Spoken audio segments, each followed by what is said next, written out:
18, left the Fireside bar with two men. The next morning he was found tied to a fence, beaten, in freezing temperature. The investigation opened the discussion of the LGBTQ plus treatment and hate crimes. Hello and welcome back to my channel where I deep dive into true crime, paranormal phenomena, cults, and history. Without further ado, let's get into today's case. This is Wicked Wednesday, where I discuss general true crime cases. Today's case takes place in Laramie, Wyoming. Today I want to talk about a very important case to me. This case happened when I was 11, and I remember seeing the anti-bullying ads. I just remember thinking, why would people judge someone for loving who they love? Today I'm discussing this case, the horrific murder of Matthew Shepard. This is his story. On the evening of October 7th, 1998, a teenager named Aaron Kreifels was riding his bike up Sherman Hill just outside of Laramie. He fell off his mountain bike and struggled to get back on his feet. He looked across the road and saw what he thought was either a scarecrow or a Halloween costume, since it was October.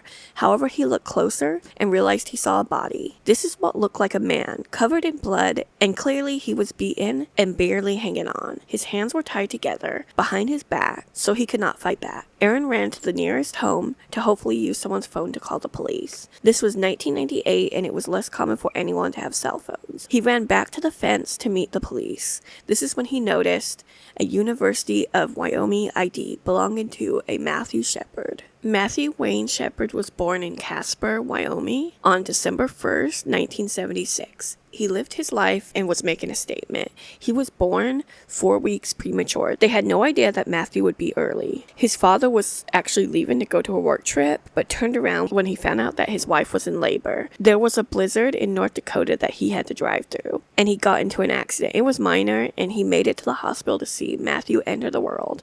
His father was Dennis Shepard, an oil industry safety engineer. He married Judith Peck, or Judy, as we will refer to her throughout this case. Matthew was raised Episcopalian and even served as an altar boy. Matthew was described as kind and caring. He was close to his grandmother, who described Matthew as very empathetic. One example of this is when he wrote a poem for each house on the street, hand-delivered them to his neighbors. He seemed just like a sweet kid who liked to see people smile. In 1981, Dennis and Judy welcomed their second son, Logan. Matt and Logan had a very close relationship. Matthew was very friendly with his classmates as a young child. Teachers remember him being very smart, well-spoken, and energetic. He got along with most students, but his small stature made him a target of bullies.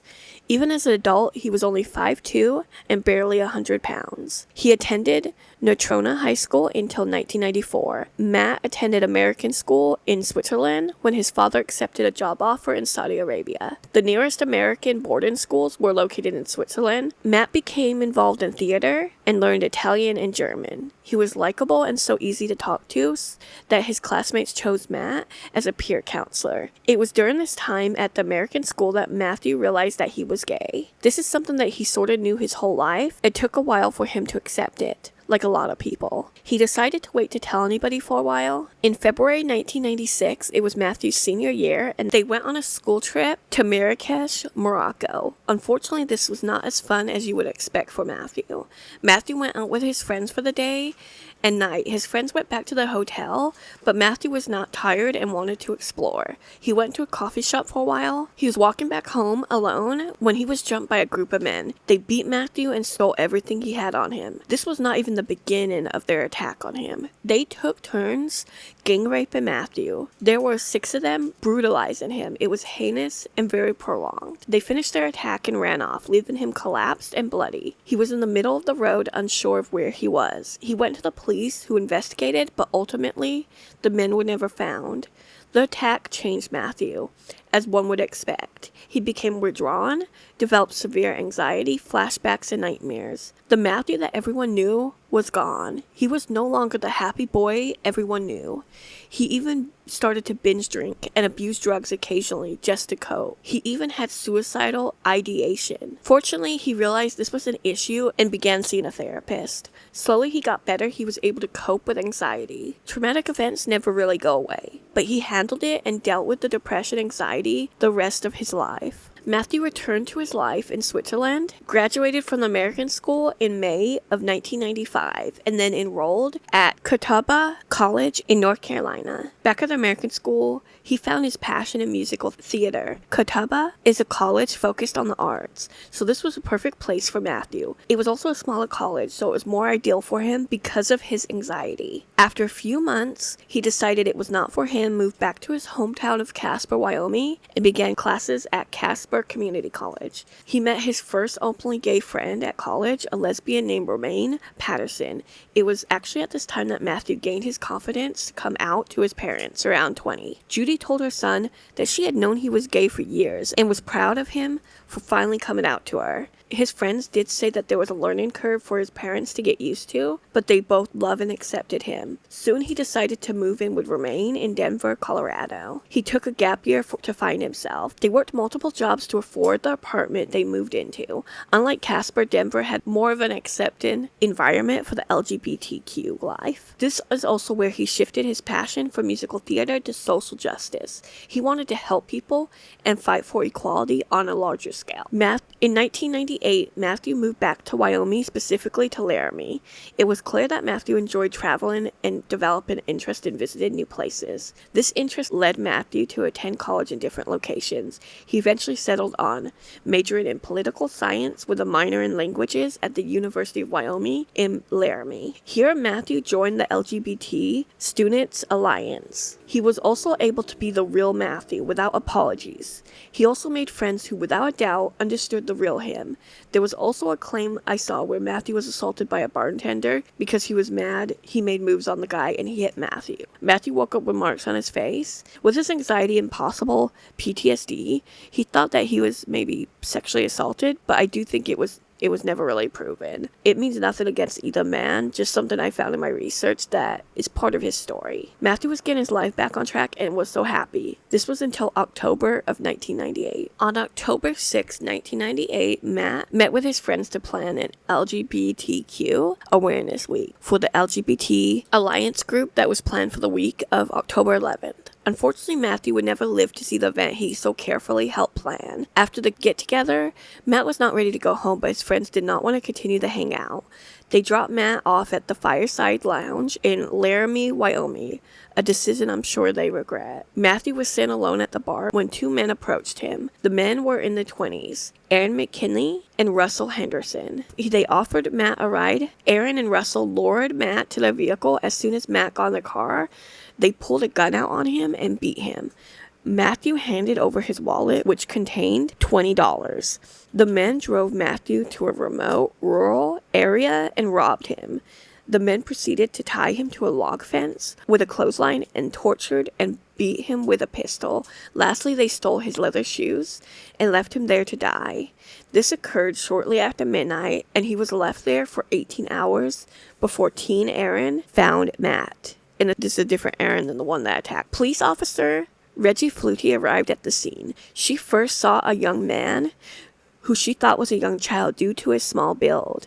She noticed his face covered in blood from the brutal beating. The only spot where there was no blood was on his cheeks, where he had tears running down his face. She tried to open his airway but could not open his mouth. The cold water froze his mouth shut. Reggie recalled telling him, quote, "Baby boy, I'm here, kiddo. You're gonna be okay. Hang in there. Don't give up. Come on. You can do this." Unquote. They rushed him to the Iverson Memorial Hospital in Laramie, and then the doctors transferred him 65 miles to the Poudre Valley Hospital in Fort Collins, Colorado, since the hospital had more advanced trauma unit. He had a lot of injuries, including multiple fractures to the back and side of his head, severe brainstem damage, and small lacerations around his head, neck, and face. Doctors compared his injuries to a traumatic car accident. These injuries made it impossible for doctors to operate, and he never regained consciousness. So he was on full life support. It was doubtful he would survive, and on the chance he would have severe brain damage and be disabled for the remainder of his life. He needed surgery, but if they put him out, he most likely would not wake up. He also suffered from hypothermia, as the temperatures in Laramie that night was 26 degrees, which is below freezing. His parents rushed from Saudi Arabia to Colorado and said that they only recognized Matt because of his dental brace. They were devastated and refused to speak with any media. His case was all over the news throughout the country. It was such a brutal attack. Then you add in the fact he's gay. The LGBT community was struggling with this as well. One of them was brutally murdered, possibly because of his sexual orientation. The hospital had to send reporters away. I get it, it's a horrible attack, but give the family some time to deal with this. 5 days later, on October 12th at 12:53 a.m., Matthew was sadly pronounced dead at the age of 21. Immediately, the police investigated this awful attack, now a murder. The murderers were idiots, luckily, and left their footprints and tire tracks all over the scene, without even trying to cover it up. Maybe they thought it would get swept under the rug, because Matthew was gay after all. All the footprints were identified except for 2 sets. This indicated to police that they were looking for 2 murderers. They sent the rope that was used to tie Matthew up for DNA testing.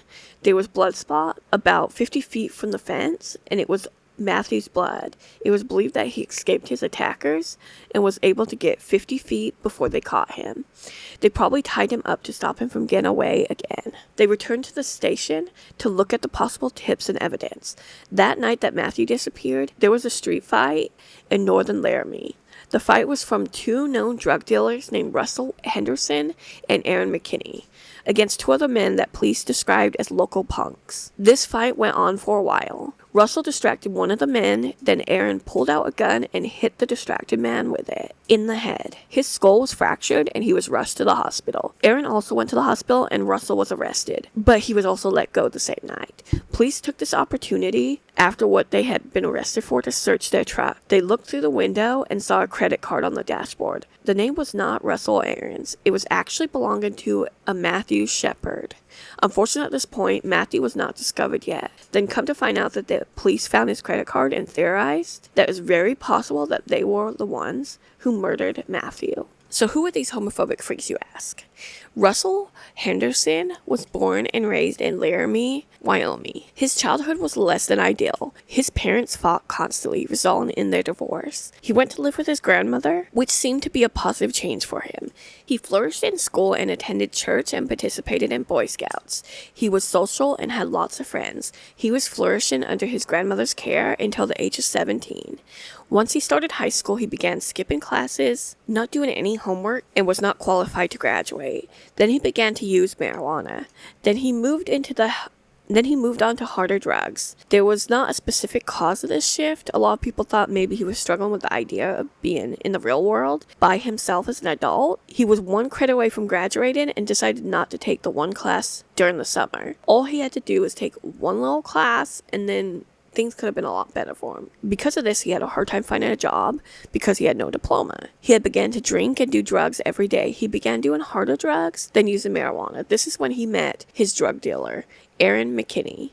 They began to smoke together and they committed crimes, soon cooking their own meth. Eric McKinney had a childhood similar to Russell's. His family was financially well off. Not rich, but comfortable, like Russell. His parents would argue quite a bit. I'm talking on a daily basis and screaming. Neighbors could hear these fights. They would hit each other. When he began school, he was the target of bullying. Not sure if it was physical or just verbal. When he was 7, a bully forced Aaron to perform oral sex on him on the playground. He became withdrawn, skipping school, and starting fights. When he was 9 or 10, his parents divorced. He moved to the east side of Laramie with his mom and her new husband. When he was 13, this is an area for upper-class individuals. It was a safer area and he liked it more, but despite this, his behavior got worse and he began to commit petty crimes, mostly theft. He was in and out of juvenile detention centers. In 1993, Aaron's mother passed away. It was sudden because she had surgery, and I guess it was botched and she ended up dying. He got paid out by the hospital for $100,000 and basically went through it immediately. He spent it on drugs and gambling. The only thing of value that he purchased was a car. When the money ran out, he went back to his life of crime. He would rob businesses and people on the street. His temper got out of control as well, and would beat people up for their belongings. He began to sell drugs, starting with marijuana. This is when he met Russell. They basically influenced each other, and not for the better. Soon they developed dependencies on drugs. Police felt as they had enough evidence to arrest these freaks. They went to Russell's trailer that he lived in with his girlfriend, Chastity Paisley. They knocked on the door and Russell came to the door. They arrested him then and there. He refused to talk but asked for a lawyer. They then take him back to the station when the officer stays back to interview Chastity. They asked where she was the night of October 6th, and she said that she was at home all night with Russell. She said that they were watching TV. I guess she forgot that he was arrested after a public fight. They basically tell her that they know that she is lying. Aaron was arrested a couple days later after Russell. He was actually at the hospital still. He was there for 4 days. He was in the same unit that Matthew was cared in. At the same time, they spoke to his girlfriend, Kristen Price. She was 19 years old and the mother of his son. She told him that she was at home all night, but Aaron was out, and she did not know where he was. She woke up around 1 a.m. to noises outside the back of their home. Aaron was not in bed, so she was checking out the noise, afraid that they were getting broken into. She sees Aaron climbing into the kitchen window, with his clothes covered in blood. He told her that him and Russell got into a fight with someone, and they had to kill him. She thought that he was just over-exaggerating. She said that he was drunk and high. At this point, Matthew is still alive, because it's like 2 days after their attack. So they interrogate Aaron and confront him with Kristen's story. He admitted to everything. Not only that, but he was making homophobic remarks about Matthew. He called him slurs, but said he did not hate gays, only when they hit on him. But my question is, why would you specifically go to a gay bar? Well, all gay men do is hit on him. I seen pictures. I doubt they even wanted him. Police believe that the men worked because at this point they were working part-time job. They drive past the Fireside lounge and saw it was busy, so thought they could make extra money by selling drugs. They also had a gun that a client gave to them as payment for drugs, but they had no use for it, so we're going to try and sell that as well. They saw Matthew at the table with his friends. Then the friends left Matthew. The two go on to the bathroom to devise a plan. They were going to flirt with Matthew and pretend like they were going to hook up. They were planning to rob him. They joined Matthew at the bar. They said they needed to act and look gay, which is sickening and ignorant. He said that they just talked stereotypically gay and limped their wrist. It is just so dumb. They keep buying him drinks, so he is out of it. There was no way he was going to be able to protect himself. This is when they go to the truck. The trio is in the truck, but unbeknownst to Matthew, they are heading to the middle of nowhere. They stop the truck. Then Aaron turns to Matthew and tells him that they are not gay and they're going to beat him up. They proceed to start beating Matthew. They took his money, ID, and credit card. Aaron and Russell exited the truck, leaving Matthew beaten and slumped over. Aaron claimed that on their way to the area, Matthew rubbed on his leg and put his hand down his pants. He called it being sexually assaulted. This is something that bigoted idiots use to defend these freaks. The thing is, they picked up Matthew. They pretended to be gay. They tricked him into thinking they were hooking up. Why would it be weird or out of line for him to touch them in that context? But if that is true, then they would just take his stuff and leave him at the hospital. Not what they did next. Aaron gets out of the truck and walks around to the side where Matthew is at. He opened the door and pulled him out of the truck. Matthew regains some of his strength and starts screaming and pushing Aaron off of him. He starts to fight back, kicking Aaron. Unfortunately, he was very intoxicated and beaten, so he just did not stand a chance against these freaks. They threw him up against the fence and took out that gun, and they beat him in the head almost 20 times. Russell held him down at one point so Aaron could hit him more accurately. Matthew begged for his life. He even told them that he could take them to his house where he had more money they could have. He was able to get free, and he got about 50 feet before they realized he escaped and caught up to him. This is basically what the police thought by the evidence. They tackled him to the ground, and they took him back to the fence. They tied his hands together, then tied him to the fence. Aaron repeatedly beat Matthew. While Aaron is beating him, Russell just watched, laughing, because being on an innocent person is hilarious. Like I said, freaks. Aaron made Matthew give him his address to get the rest of the money and any valuable items.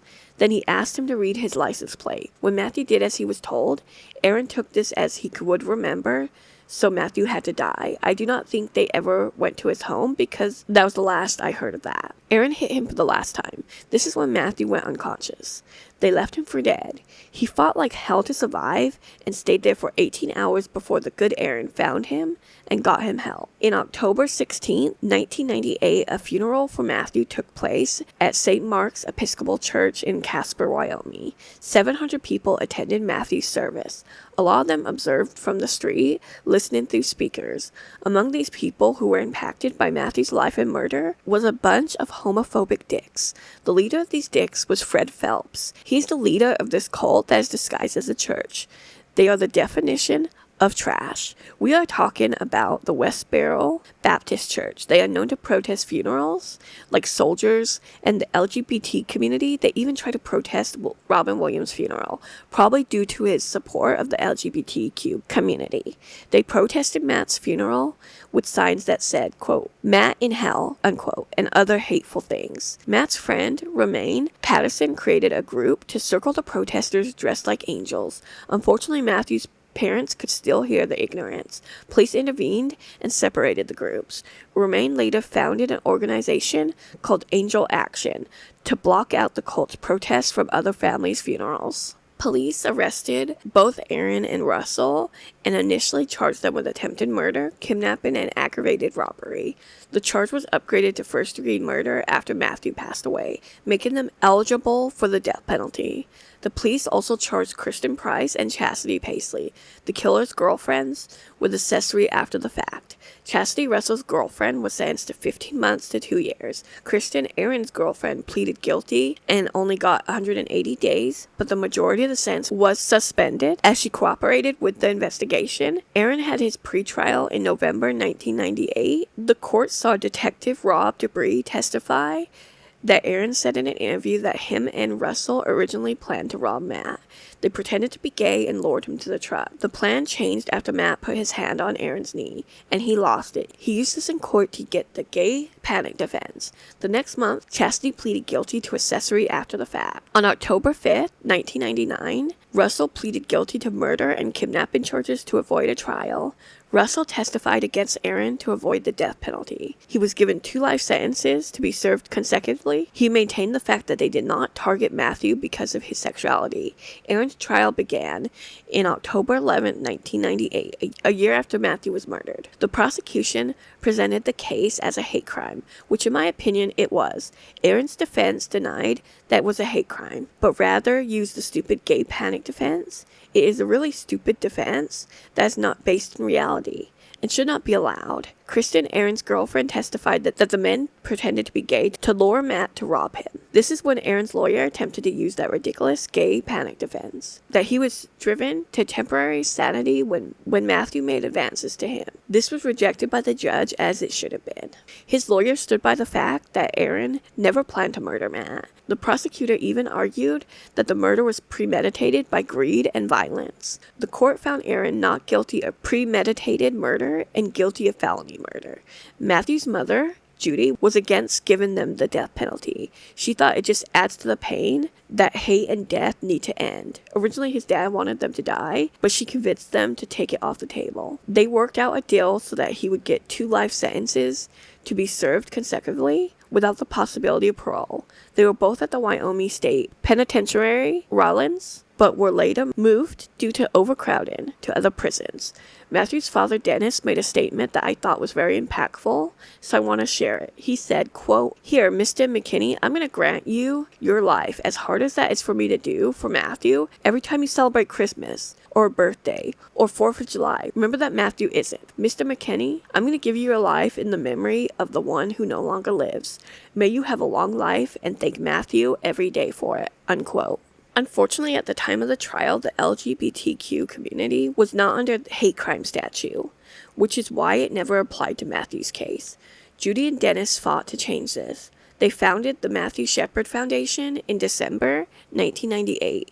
In 2000, the first attempt to add crimes against the LGBT community as a hate crime was presented to the president at the time, Bill Clinton. Up to this meeting, they received death threats, so Dennis had to wear a bulletproof vest, which is just so fucked up and crazy. It was originally rejected. They kept fighting and eventually joined the fight with the parents of James Byrd. James Byrd was a black man who was targeted by a group of racist white supremacists who tied him to the back of their truck, dragged him until he died. This actually happened the same year of Matthew's murder. It was just absolute torture.